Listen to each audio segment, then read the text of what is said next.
Well, we set up Psalm 59 on Friday. We said that David is being really hunted by enemies appointed by Saul. Saul's trying to kill him. He sends spies to spy out David's house, and they're gonna find a way in at the right opportune time to kill David. So David is let down the window by his wife. He escapes in the night, and it's a deadly moment and a treacherous time. So David writes this psalm. So we're getting a glimpse of what does a follower of God do when he's overcome and overwhelmed by enemies. Now, we all have enemies, whether we know it or not. Our greatest enemy is Satan and the spiritual forces that we fight against. Ephesians 6 says we wrestle not against flesh and blood, but against principalities and powers. We are also the enemies of the system of the world. Not the people of the world per se. We're to love those people. God so loved the world.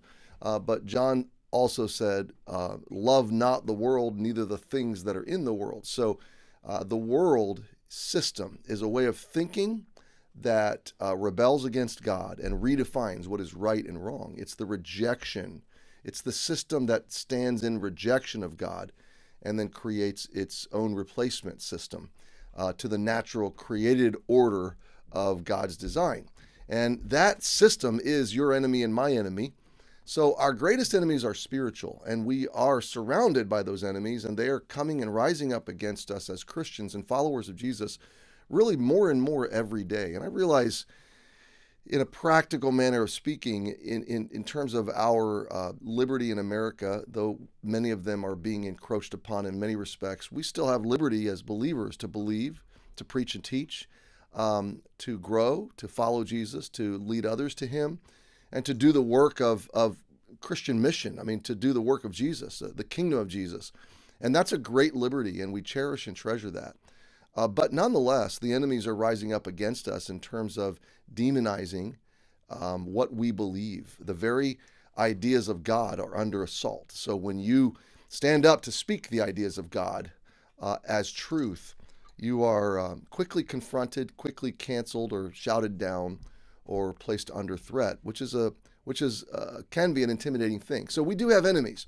But maybe I'm speaking to a person this morning that you go to work today and like you're surrounded by people that hate you, or literally people that are plotting and planning against you. Whatever the case, this psalm will speak to our response. So the first 9 verses, Warren Wiersbe breaks this psalm into 2 pieces. The first is God the deliverer, verses 1 through 9. And the second is God the judge.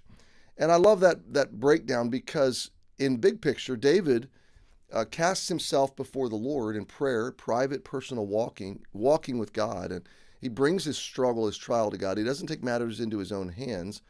Now, we say, well, he escaped out of the window. Yes, he does what is practically sensible, but only when it's sensible and only when it can be done in honor to God. He's not really trying to control the situation. He's trying to respond to God's leading and direction through the situation. And that's a good posture. But to see God in these 2 roles, he's my deliverer and he's the ultimate judge. It releases me. I don't have to deliver myself, and I don't have to bring final judgment. I don't have to bring final justice. That's not my role. So keep that in mind as we read. And let's begin in verse 1. Deliver me from my enemies, O my God, defend me from them that rise up against me. Isn't it awesome to think, I have a God, and he's my God, and I'm his. And as I enter this week, I don't enter it alone.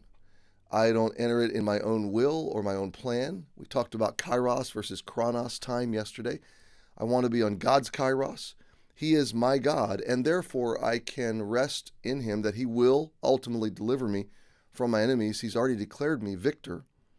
David says, defend me. How often have I risen to defense of myself? It's kind of our instinctive urge to defend ourselves. But David's relying on God's defense, and what a better defense. God, you defend me from those that rise up against me. Verse 2, deliver me from the workers of iniquity and save me from bloody men. So you have sinful men and violent men. You have those that are working diabolical plans and that have lost all sense of honor to God. And then you have those that are just brutal and violent and would do physical harm. Two kinds of enemies. And and really in this case, they're one and the same. But David's saying, God, deliver me from this. And that's a prayer that we could pray literally every day in 21st century America, and really around the world, believers under oppression all over the place. But God, as I go into this day, as I walk with you, I want to honor you. I don't want to walk in the place of scornful, sinful, ungodly people. I don't want to participate in the system of the world. I need to be in this world, but not of it. And I think that prayer for deliverance on a spiritual level carries forward to all of us. God, deliver me from this system. Help it not to swallow me up in my thinking. Help me not to cower to it or to cave into it or the temptations that come my way today, God. I don't want to be a worker of iniquity. I want to be delivered from these things. It's akin to deliver us from temptation, the Lord's Prayer. Okay, verse 3. For lo, they lie in wait for my soul. The mighty are gathered against me. Now, an Old Testament sense of David's phrase, they lie in wait for my soul, is literally to take his life, okay? I think a New Testament understanding of soul and the deeper, richer view of your eternal quality as a being, your soul, brings the spiritual component to that. Again, to wrestling against flesh and blood and the impact of the spiritual battle on our souls. They lie in wait for my soul. The mighty are gathered against me. I think of that in terms of governance. Powerful, wealthy people are, when they rise up against us, how powerless do we feel? When the system itself turns against us, the very system that's designed to protect us, when that system turns against us, what hope is there, right? And maybe that's where you're at. Maybe you're in a situation where you feel like the whole system is turned against you in an unjust way.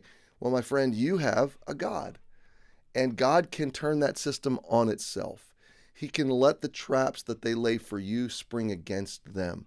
I've seen it recently in friends of mine that are dealing with deep and dark injustices, and God springs the trap of the enemy on the enemy in providential ways, in ways that are remarkable. So David says, the mighty are gathered up against me, not for my transgression, not for my sin, O Lord. In other words, he's explaining, he's rehearsing to his own conscience and to God that he has not done anything to provoke this injustice.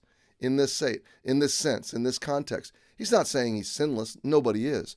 He's saying, in this case, my sin does not, I haven't done any crime.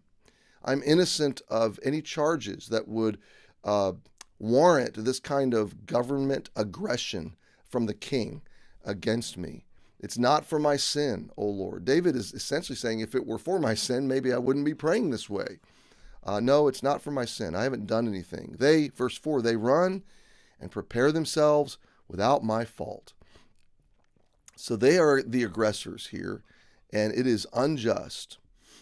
So then David prays twice, awake. Awake to help me. And behold, God, it feels to me that you're asleep in this situation. It feels to me that you are passive or dormant in this situation. Now, that's never the case. But I love the fact that David's able to express the experience. God, I want to sense you awake and active.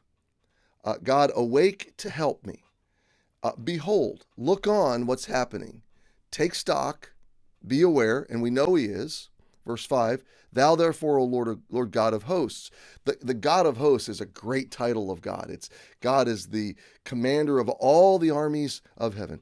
Thou therefore, O Lord God of hosts, the God of Israel, the one who did all the mighty miracles of the past. Awake, there he goes again. Awake, and that word, let's look it up real quick while we're here. Awake means to arouse or to awaken. Pretty simple, right? To visit all the heathen. David says, God, I want you to stir up, become active in my situation. Behold, look on what's going on, and then rouse your armies and your mighty miracle working power and visit all these heathen people. And God, be not merciful to any wicked, transgressors. God, those that have rejected your mercy, take them out. Those that have rejected your plan, that are oppositional to you, rise up in triumph over them. And then David lands Selah. That word Selah is a word of rest. It's a word of transition. It is to say David is giving his heart and his mind a moment to think and meditate on what he's just prayed. Now, my friend, as you enter your week, don't take vengeance into your own hands. Don't be discouraged by the rising of wicked people and systems. No, just trust in the presence, the awakened activity of your God in your life, and keep looking up to him and awaiting his deliverance. Hey, happy Monday. We're going to pick it up at verse 6 tomorrow. Have a great day.